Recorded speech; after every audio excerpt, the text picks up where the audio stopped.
everyone, welcome to another video on parenting tips and tricks. If you would like a handout to follow along with this video, please use the link in the video description or go to the Galvin Grove Group website. So today we're going to be continuing to discuss the C in the ABCs, which stands for consequences.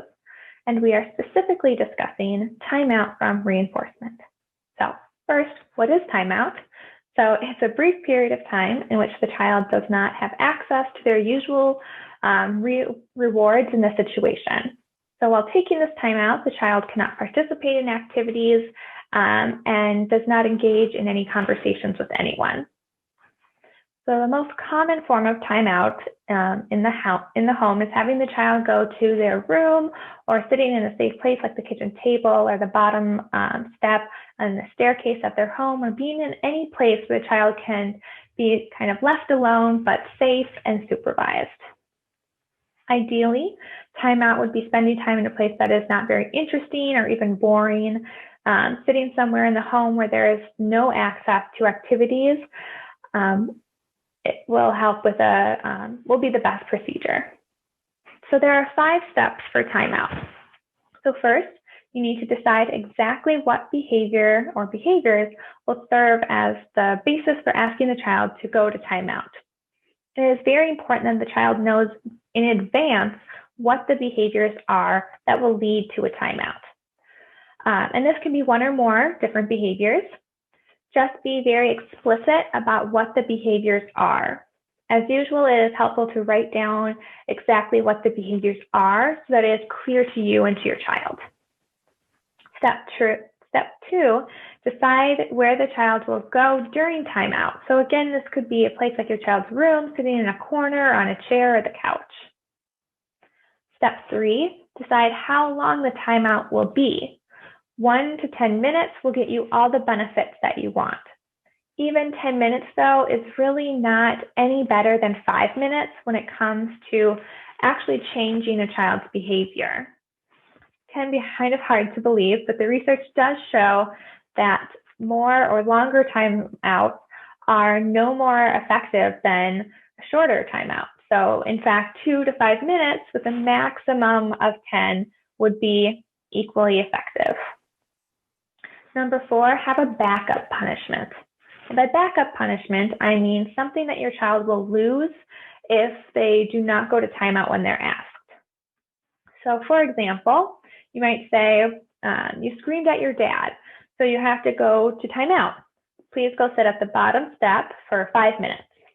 I will let you know when the 5 minutes is up. So if your child does not go to the timeout, you can say calmly, if you do not have timeout now, then you will lose a privilege. Now, if your child does not go to timeout immediately, you could say, you have a choice. You can go to timeout now for 5 minutes, or you will not be able to play any video games tonight. And make sure not to argue with your child. Do not say anything else, and then wait for maybe 30 seconds. And if your child does not go to timeout, say, okay, tonight you do not get any video games, and then walk away. If your child goes to timeout, at that time, it's too late. They still don't get video games that night. And then the 5th and final step is to explain all of this to your child when everyone is calm. So let's say a Saturday morning. You're going to explain the behavior or behaviors that the child will have to exhibit if they to have a timeout, and then where the timeout place will be, and then the backup punishment if they don't go to that place. And it's even a good idea to practice going to the timeout place when your child is being punished. So again, try it when you're all calm, Saturday morning. Maybe go to your child and say, let's practice going to timeout just to see how it works. Okay, pretend you just hit your sister, and I told you to go to timeout for 5 minutes. Now let's walk over to our timeout place and maybe wait a minute or so. So pretend the 5 minutes is up and say, okay, timeout is over. So now you're going to want to praise your child for going to the timeout, sitting down and doing what you're asked, even though it's just for practice. And see the simulation video if you want more information on how to do this practice. So again, to recap on the 5 steps of timeout from reinforcement, it's decide the behavior that warrants a timeout, Second is decide the location for the timeout. Third, decide how long it will be. Remember, brief, maybe 5 minutes at max. And then fourth, have a backup punishment if your child refuses to go out, so loss of TV or video games, something like that. And then lastly, explain all of this to your child when everyone is calm. So there are two common practices that make timeout ineffective. So it doesn't help the timeout process, and it can backfire. So first, do not physically force your child to go to timeout. Physical force would be like grabbing your child's arm and like walking them or forcing them to go over to their timeout place, and sometimes even lifting up your child. Physical contact during punishment with a child is likely to lead to more aggression and more oppositional behavior, like crying and tantrums. So this is likely to make you even more mad and more likely to use force. So in short, just no physical force during this timeout process. Second is do not lock your child in the room for timeout. You might say, if I don't lock him in the room, then he'll come out and not stay in his timeout placement. So locking leads to an escalation of aggression, like crying and tantrums, and the child is likely to try to get out because, I mean, that's human nature. If you're locked in a room, you're going to try to get out of the room. So don't lock your door, and if the child does come out, take away a privilege and walk away. So you could give them a warning if they come out of the room before they're supposed to. So you could warn them saying, if you do not go back into your room right now, you will lose TV tonight. But locking is not the answer. It is almost guaranteed to raise new behavior problems.